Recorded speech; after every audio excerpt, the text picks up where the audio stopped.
Which choice logically completes the text? Let's read the text and find out. All right, I can already tell there's some names and things I'm going to kind of skip over here. Remember, don't worry about that. Just worry about what they're saying about those things. The domestic sweet potato descends from a wild plant native to South America. It also populates the Polynesian islands, where evidence confirms that native Hawaiians and other indigenous peoples were cultivating the plant centuries before seafaring first occurred over the thousands of miles of ocean separating them from South America. Wow, it's a long sentence. So just to kind of get it there, they're cultivating it before they were seafaring. Okay.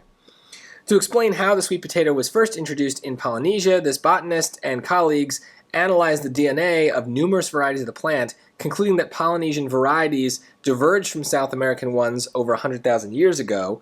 Given that Polynesia was peopled only in the last 3,000 years, the team concluded that. Okay, I'm having trouble finding this. Okay, so over 100,000 years ago, there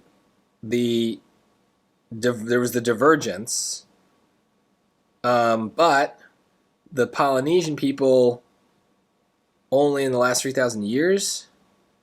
So my guess is that the divergence not caused by the people? I don't know. I don't know where this is going. Let's look at the choices. If you're confused by the passage, that's okay. Choices are going to hopefully give you some ideas to look at. The cultivation of the sweet potato in Polynesia likely predates its cultivation in South America. Well, they're not talking about the cultivation. They're talking about the divergence. I don't know if that's the same thing. And in Polynesia, if they were only there for 3,000 years, then that's maybe the opposite, right? The Polynesians, it was 100,000 years ago that they diverged.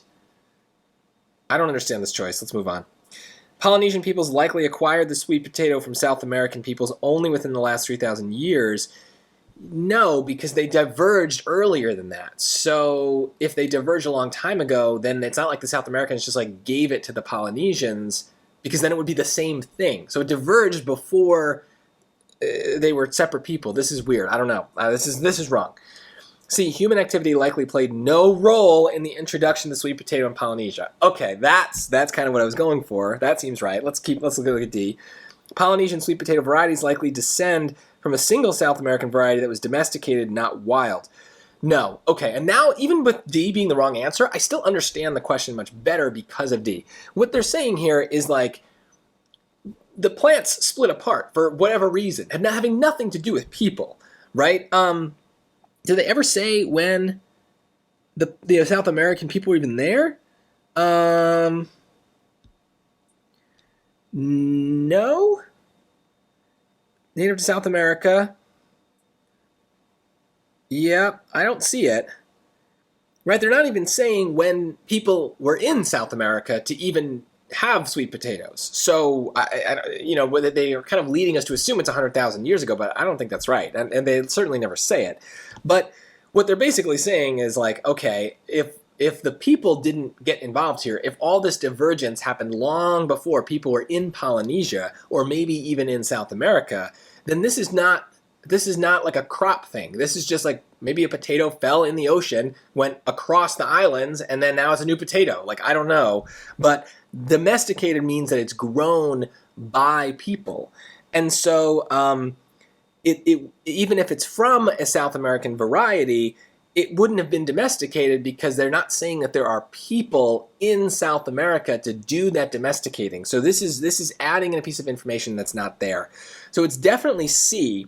Human activity likely played no role because they're saying that people weren't involved in these places, or at least in Polynesia, until long after the potato was doing its thing. So this can happen. This feels kind of scary for most of us because we're taught in science to like have these connections, right? This happened because of this other thing, and then this happened, and then this other thing happened. The kind of point of this story is that no, this was like a random thing that had nothing to do with anything else that we're talking about. So that's also a scientific conclusion. They did this study, they tried to put things on a timeline, and they realized the times didn't match up. They were way too far apart. So their conclusion is there's no relationship, no correlation between people and potatoes, at least in this particular case. This is an interesting question. It definitely had me confused for a while, but notice how I just persevered. I let my confusion just kind of sit there for a while, trusting that as I continued to read and learn more from the answer choices, things would make sense. I'd be able to make some connections, and that does happen. So my advice is don't reread it 100 times before you go to those choices. Go to the choices and let the reading of the choices fill in the gaps that you're feeling in your mind. It really does work, and it's definitely faster than just rereading it until you go crazy, because sometimes you'll never understand it.